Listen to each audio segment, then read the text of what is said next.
Eu gostaria de mostrar um som para vocês. Tu, tu, tu, tu, tu, tu, tu, tu, tu. É mais ou menos assim que meu coração está batendo nesse momento.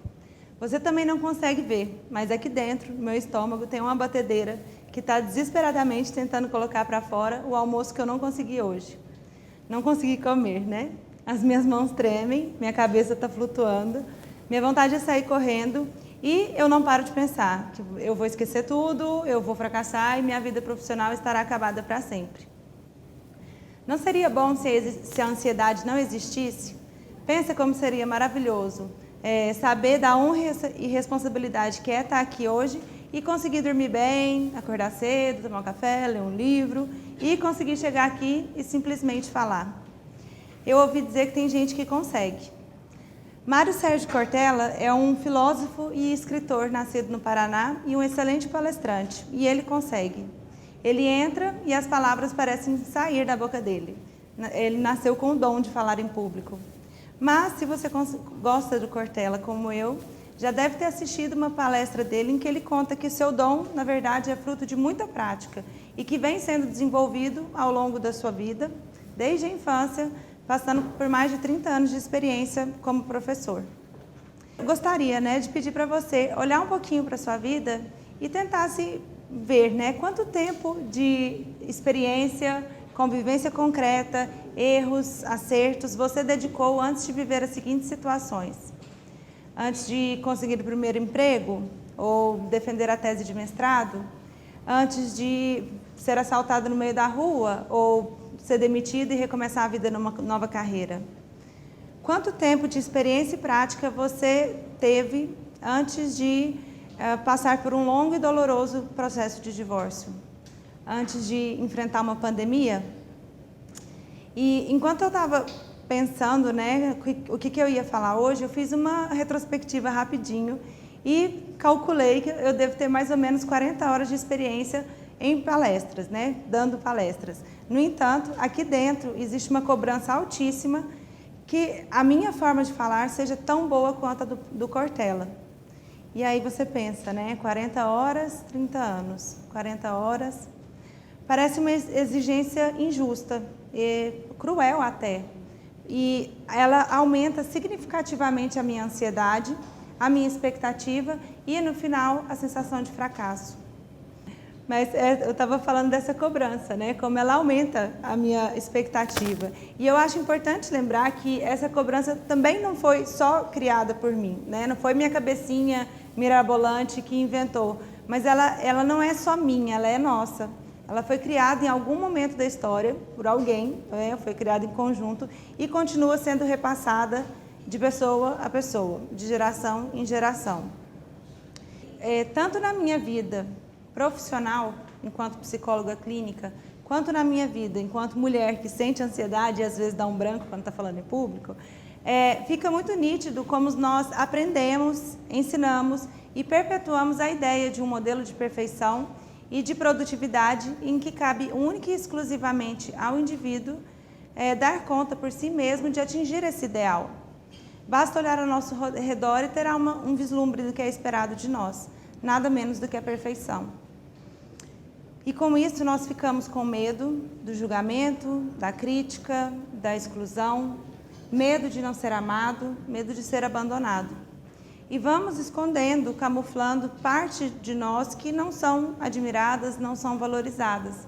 E nós vamos, aos poucos, nos tornando um objeto, uma coisa que pode ser modificada, alterada, sempre que necessário. Alguns anos atrás, eu recebi no meu consultório uma mulher muito elegante. Ela já estava com alguns ataques de pânico e durante toda a vida dela, ela fez todas as escolhas certas. Sabe, ela tinha uma profissão invejável, sabe essas que as pessoas usam para enaltecer alguém ou serve de motivo de comparação na ceia de Natal? Então, ela tinha construído uma carreira, um salário alto, comprou um apartamento com seu dinheiro, enfim, todas aquelas características que uma pessoa que olha de fora é capaz de dizer. Ela cumpriu, preencheu todos os requisitos para ser considerada uma mulher de sucesso. E, no entanto, ali no consultório, fragilizada com seus ataques de pânico e acostumada também a viver a vida de uma forma muito objetiva, também queria uma resposta objetiva para o seu problema. E de preferência para ontem, né? Mas acontece que nós não somos feitos em pedaços, nós somos por inteiro. E o que afeta uma parte, afeta o todo. É compreensível, né? Uma pessoa que deseja a cura instantânea do ataque de pânico. Afinal de contas, ele traz muito sofrimento mesmo. Mas também é uma forma muito rasa e simplista de lidar com a riqueza e complexidade da nossa existência. E em 2016 eu iniciei um projeto chamado Querida Ansiedade. Algumas pessoas não entendiam, tem gente que não entende até hoje, que fala: ai Camila, como que a ansiedade, uma emoção que traz tanto sofrimento, pode ser considerada uma querida? E eu acho isso uma injustiça, porque a ansiedade ela não é a causa dos seus problemas, ela é consequência do ambiente que a gente vive, e nós estamos vivendo num ambiente bem difícil, né? Ela é consequência da nossa história de vida, das nossas escolhas e não escolhas, consequência da nossa forma de se relacionar conosco, né, com o outro e com o mundo. Ela, antes de ser uma vilã, ela é um mecanismo de sobrevivência do nosso corpo. E ela alerta sempre que um perigo, real ou imaginário, coloca em risco a nossa integridade física, moral ou espiritual. É quase como se ela dissesse: uma situação de perigo? Pipipi, pipipi, pipipi. Olha que gracinha, gente. A gente nasceu com esse dispositivo interno. E tudo bem que o nosso corpo não faz esse barulhinho tão sutil, né? Ele tem as suas formas, ele usa as ferramentas que tem. Insônia, dor de cabeça, esquecimento na hora errada, ele faz o que ele precisa fazer. E conhecendo a minha ansiedade e o funcionamento do meu corpo, eu não entro em debate com ele, né? Eu tento não ir contra o meu corpo, mas eu acolho e aceito as suas expressões.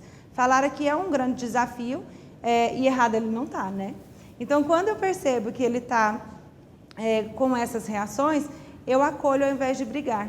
Se, por um outro lado, quando eu chegasse aqui hoje e fosse falar, né, começasse a falar e entrasse em disputa com o meu corpo: ai meu Deus, seu coração está disparado, a sua mão está gelada, você está tremendo, todo mundo vai ver. Se eu ligasse essa chavinha da autocobrança, talvez eu não conseguiria chegar ao fim.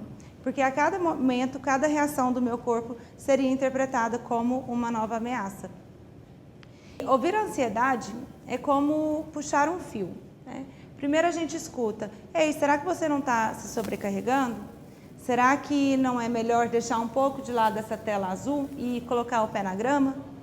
Será que não seria um bom momento para você pensar em tudo aquilo que você quer e começar a apreciar aquilo que você já tem? Será que você não está se exigindo demais, se cobrando demais? E quando a gente começa a ouvir a ansiedade, ela fala baixinho, né? Uma noite mal dormida, uma irritação leve no dia a dia, coisas muito simples, muito pequenas, que um analgésico, um remedinho resolvem esse problema. E aí você toma e continua vivendo a vida normalmente, sem parar para se questionar: o que de fato importa para mim? E aí a sua ansiedade, assim como uma criança que não se sente ouvida, ela deixa de falar e começa a gritar. É quando vem os ataques de pânico. Falta de ar, taquicardia, sudorese, um monte de coisa passando pela cabeça, mas apenas uma única certeza: você vai morrer e você vai morrer agora.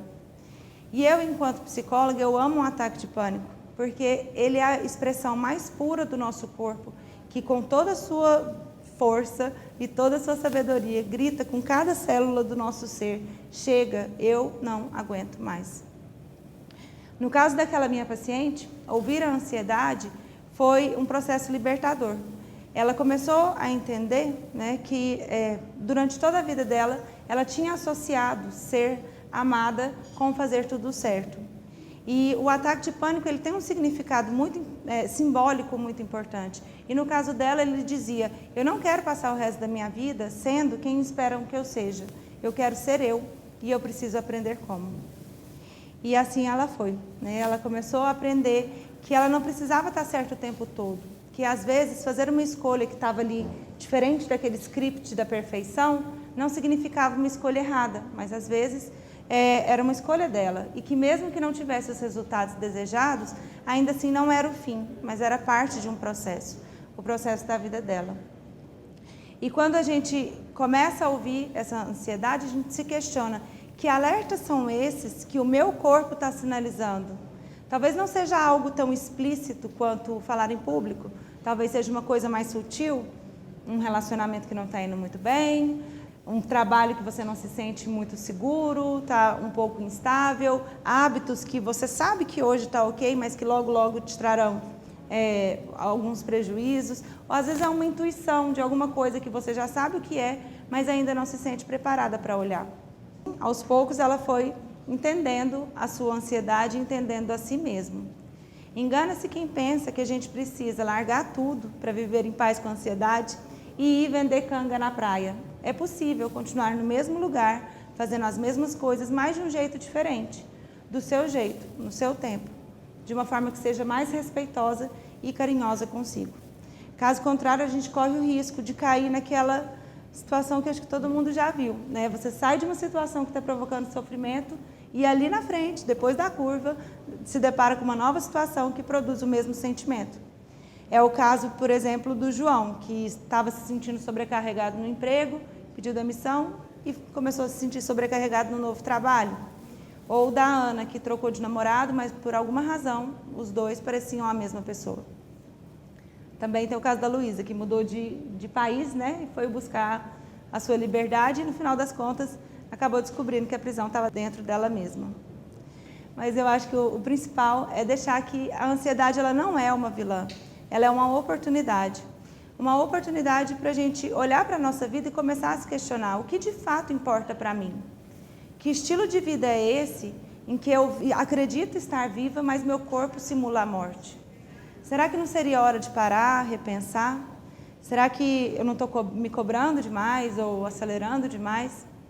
E eu gostaria de te pedir, respira fundo um minutinho e presta atenção. Qual é a oportunidade que a sua ansiedade está abrindo para você? Obrigada. Agradeço.